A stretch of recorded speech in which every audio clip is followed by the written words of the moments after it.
High, ഇതെന്താണെന്ന് മനസ്സിലായോ? കവളങ്ക. നിങ്ങൾ നാട്ടിലെന്താ പറയണതെന്ന് എനിക്കറിയത്തില്ല. ഇവിടെ കവളങ്ക എന്ന് പറയും.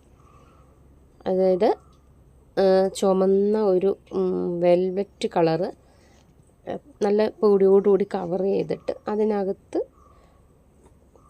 നമ്മുടെ ഈ എന്നാ പറയണേ, ചെറിയ ചെറിയ ഇങ്ങനെ കറുത്ത മണികളായിട്ട് നിറച്ചിങ്ങനെ ഇരിക്കുന്ന ഒരു കായാണ് കവളങ്ക.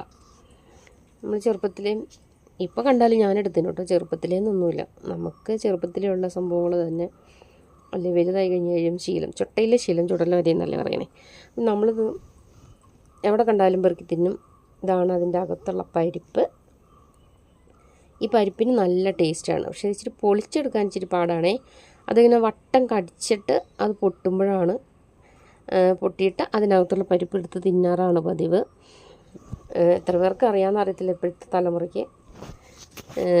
നല്ല ടേസ്റ്റാണ്. നല്ലൊരു എന്നാ പറയണേ, കടലയുടെയോ നിലക്കടലയുടെയോ ആഞ്ഞിലിക്കുരുവിൻ്റെയോ ഒക്കെ ഒരു പ്രത്യേക ടേസ്റ്റാണ്. പിന്നെ ഇതുപോലെ തന്നെ ഇത് വറുത്ത് കുറേ ഉണ്ടെങ്കിൽ വറുത്തിട്ട് നമുക്ക് പൊട്ടിച്ച് തിന്നാലും നല്ല ടേസ്റ്റാണ്.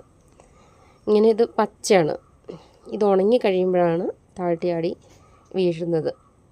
ഉണക്ക പെറുക്കി തിന്നാനാണ് സുഖം. ഇത് പച്ചയാണ്. പച്ചയ്ക്ക് അത്ര ഒരു ടേസ്റ്റ് ഇല്ല. അങ്ങനെ പെറുക്കാനായിട്ട് നടന്നപ്പോൾ അത് നല്ലൊരു വെള്ളാരം കല്ല്, നല്ല ഭംഗിയുണ്ടേ. ചുമ്മാ എടുത്ത് കൈ പിടിച്ചതാണ്. വെള്ളാരം കൊണ്ട് എന്താണ് ചെയ്യണേ? വെള്ളാരം കല്ല് കൊണ്ട് ആയുധങ്ങളുടെ മൂർച്ച കൂട്ടാം അല്ലേ?